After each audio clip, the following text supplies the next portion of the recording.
Hello guys, मेरा नाम है जसप्रीत और आज की इस वीडियो में हम बात करने वाले हैं डेटा टाइप्स इन सी और सी प्लस प्लस। सो आपको पता होना चाहिए क्या होते हैं डेटा टाइप, क्योंकि इनका यूज़ जो है वो हर जगह होता है प्रोग्रामिंग में। छोटे प्रोग्राम से लेकर बड़े प्रोग्राम में हर जगह डेटा टाइप्स का बहुत ही बड़ा रोल होता है। सो ज़्यादा देरी नहीं करते हुए let's start with the video.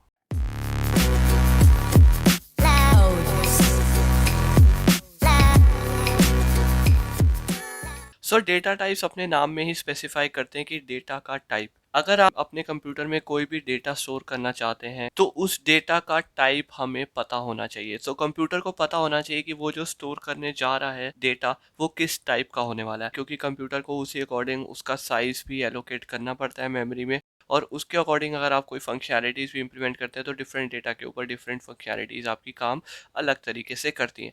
तो डेटा का टाइप बहुत ही ज़रूरी होता है पता करने के लिए, और जो डेटा का टाइप है वो हम ही स्पेसिफाई करते हैं अगर आप कोई कोड लिखते हैं।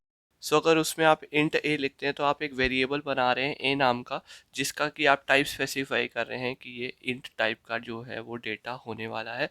जो भी ए में वैल्यू आएगी वो इंट टाइप की होगी। So data types are categorized into three types: primary, derived and user defined data types. So primary data types कौन से होते हैं? प्री डिफाइंड डेटा टाइप्स होते हैं, जैसे कि इंट, कैर, फ्लोट, डबल, वॉइड। ये सारे जितने भी आपके integer, character, Boolean, floating point, double floating point, void और वाइड कैरेक्टर्स है, ये प्री डिफाइंड डेटा टाइप्स होते हैं जो कि कंपाइलर में पहले से ही डिफाइन है। इसका आप यूज़ करके ही अपने डेटा को जो है वो डिफाइन करते हैं या डिक्लेयर करते हैं और अपने डेटा को टाइप देते हैं। बेसिकली टाइप देना इतना ज़रूरी क्यों होता है वो हम एक डायग्राम से देख लेते हैं। सो आपको पता है कंप्यूटर में अगर कोई भी डेटा स्टोर होता है तो कंप्यूटर सिर्फ 0 और 1 की फॉर्म समझता है और कोई भी लैंग्वेज जो है वो नहीं समझता। सो कंप्यूटर को डेटा टाइप जानना इतना इम्पोर्टेंट इसीलिए है क्योंकि डिफरेंट डेटा टाइप्स का डिफरेंट साइज होता है। सो मान लीजिए अगर आप इन टाइप का डेटा स्टोर कर रहे हैं तो वो 4 बाइट्स का होगा, और 4 बाइट्स में जो है हमारी 32 बिट्स आएंगी, क्योंकि 1 बाइट में जो है वो 8 बिट्स होती हैं। और 8 बिट्स आप डोनेट कर सकते हैं 0 to 7 नंबर्स पे। लेट से मैंने बिट्स डोनेट कर रखी हैं, और हर बिट में वैल्यू आ सकती है या तो 0 और या 1। सो हर एक डेटा टाइप का अपना एक साइज होता है। अगर आप इंटीजर की बात करें तो उसका 4 बाइट्स होता है, अगर आप कैर की बात करें तो उसका 1 बाइट होता है, अगर हम साइंड इंट की बात करें तो उसकी मैक्सिमम वैल्यू होती है 2147483647। So this is the maximum value that N integer can contain. और ऐसे ही कैर 1 बाइट का होता है तो उसकी जो मैक्सिमम वैल्यू होती है वो 127 होती है, और अगर हम अनसाइंड की बात करें तो वो 255 तक जाती है। साइंड और अनसाइंड में क्या डिफरेंस है वो अभी हम आगे इसमें बात करने वाले वीडियो में। और क्योंकि कंप्यूटर जो है वो डेटा 0 और 1 की फॉर्म में ही स्टोर कर सकता है, तो हमेशा जो कंप्यूटर में डेटा स्टोर होता है वो बाइनरी रिप्रेजेंटेशन में ही स्टोर होता है। तो इसलिए उसका साइज बहुत मैटर करता है कि किस साइज तक उसको जाना है। पर्टिकुलर मेमोरी अगर मैंने एक्सेस करी है, मान लीजिए मैंने एक इंट ए लिया है और इंट ए 4 बाइट्स का है, तो अगर जब मैं उस ए को एक्सेस करूंगा, so the compiler should know कि how much byte it has to cover to attain that data. So basically compiler को पता होना चाहिए कि उसको कहाँ तक जाना है, कितनी बाइट्स तक उसको एक्सेस करना है to gain the proper value of A. कि लेट्स से एक हम स्मॉल सा प्रोग्राम बना देते हैं। जरूरी नहीं है इंट 4 बाइट्स का ही हो। अगर आपका जो सिस्टम है वो 16 बिट सिस्टम है तो आपका इंटीजर जो होगा वो 2 बाइट्स का होगा, पर 32 बिट और 64 बिट सिस्टम में जनरली जो है इंटीजर 4 बाइट्स का ही होता है।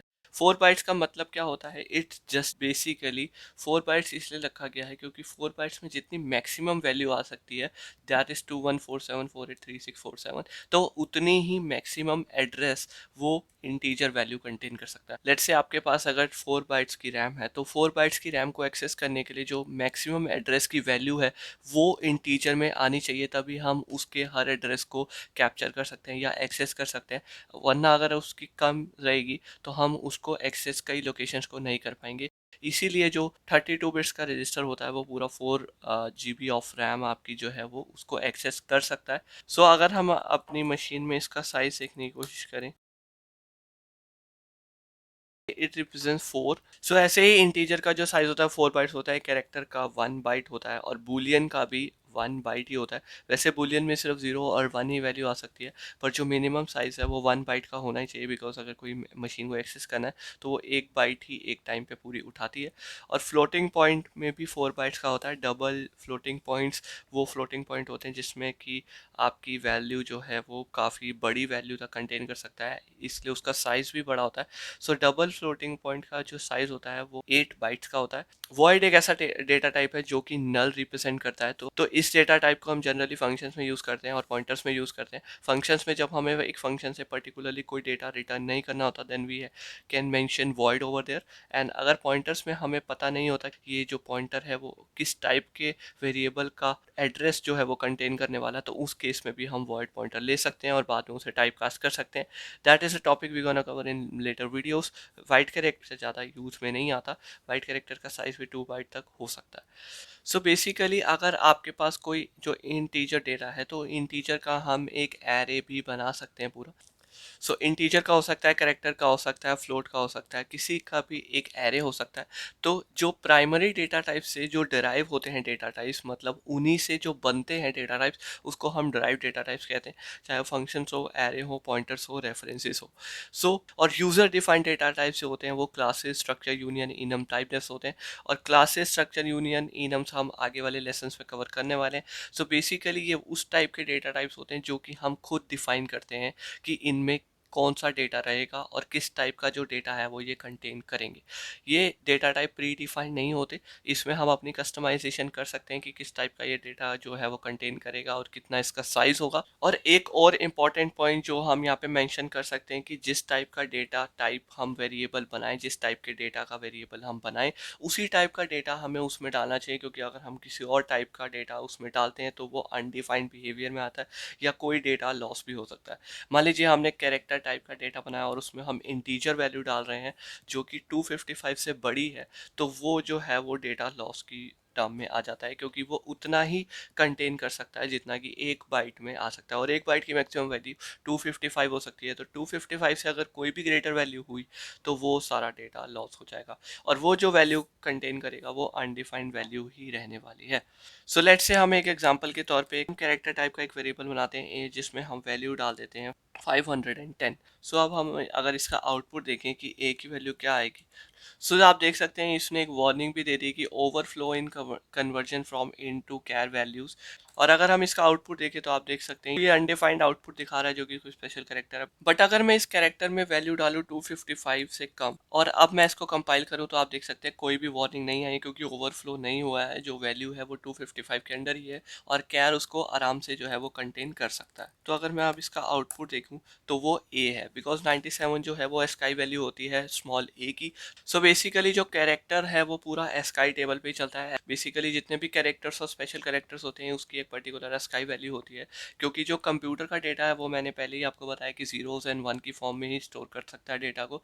तो जो भी एक कैरेक्टर होता है, अगर हम कुछ राइट कर रहे हैं तो वो एक एक कैरेक्टर की एस्काई वैल्यू जो है वो एक एक बाइट में स्टोर करके रखता है कंप्यूटर, और जब वो स्क्रीन पे दिखानी होती है तो वो कन्वर्जन करके एस्काई टेबल से सो जो कन्वर्टेड कैरेक्टर है वो डिस्प्ले कर देता है। और एक और पॉइंट मैं आपको बताना चाहूँगा, जो फ्लोटिंग पॉइंट नंबर्स होते हैं उसमें जो आपके अगर आपको कोई पॉइंट वाला नंबर स्टोर करना है जैसे कि 5.12 एंड कोई भी डेसिमल पॉइंट वाला अगर आपको नंबर स्टोर करना है, तो वो इंटीजर में नहीं आ सकता और ना ही कैरेक्टर में आ सकते हैं। तो उसके लिए जो एक अलग से डेटा टाइप बनाया गया है जो कि है फ्लोटिंग पॉइंट नंबर्स। तो फ्लोट आपको डेटा टाइप मेंशन करना पड़ेगा अगर आपको कोई भी पॉइंट वाला नंबर एक्सेस करना है, और उसका हम एक एग्जांपल भी देख लेते हैं।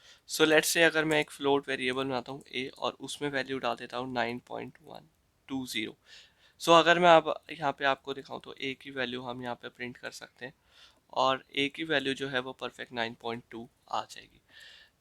और अगर मैं यही डेटा अगर आपको मैं चेंज भी करके दिखा देता हूँ, ये तो हो गया अगर हमने सही से डेटा टाइप मेंशन किया है। सो अगर मैं यहाँ पे इंट मेंशन कर दूँ तो वो जो कंपाइलर है वो सिर्फ इंटीजर डेटा ले लेगा जो कि इसमें 9 है, और जो भी डेसिमल के बाद वाला डेटा होगा वो उसे इग्नोर कर देगा।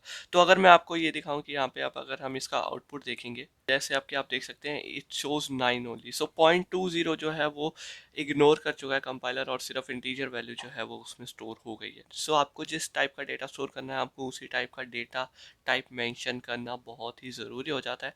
और इस चीज़ को कहते हैं इम्प्लिसिट कास्टिंग। सो जो बेसिकली कंपाइलर जो इम्प्लिसिटली कास्ट करता है फ्लोट टाइप को इन टाइप में, तो वो अपने आप ही कास्ट कर लेता है और वो सिर्फ इंटीजर पार्ट जो है वो स्टोर कर लेता है, क्योंकि जो इंटीजर डेटा टाइप है वो सिर्फ इंटीजर पार्ट ही स्टोर कर सकता है। बूल बेसिकली एक ऐसा डेटा टाइप है जो सिर्फ दो वैल्यू कंटेन कर सकता है, 0 और 1, दैट इज ट्रू और फॉल्स। अगर बुलियन में वैल्यू 1 है तो वो ट्रू है, अगर 0 है तो वो फॉल्स है, दैट्स इट। सो बेसिकली अब हम अपने वीडियो के एंड पे आ चुके हैं, तो हमने सारी जो फंडामेंटल डेटा टाइप्स है वो कवर कर लिए इस वीडियो में। सो अगर आपको वीडियो पसंद आई तो वीडियो को लाइक करें, और अगर आपको कोई डाउट है तो आप नीचे कमेंट करके पूछ सकते हैं। I will try my best to reply on it. और आने वाली वीडियोज़ में हम और भी इससे रिलेटेड कंसेप्ट जो है वो कवर करेंगे। सो अगर आपने अभी तक सब्सक्राइब नहीं किया तो सब्सक्राइब कर लिया, एंड मिलते हैं अगले ऐसी किसी वीडियो में। तब तक के लिए बाय बाय।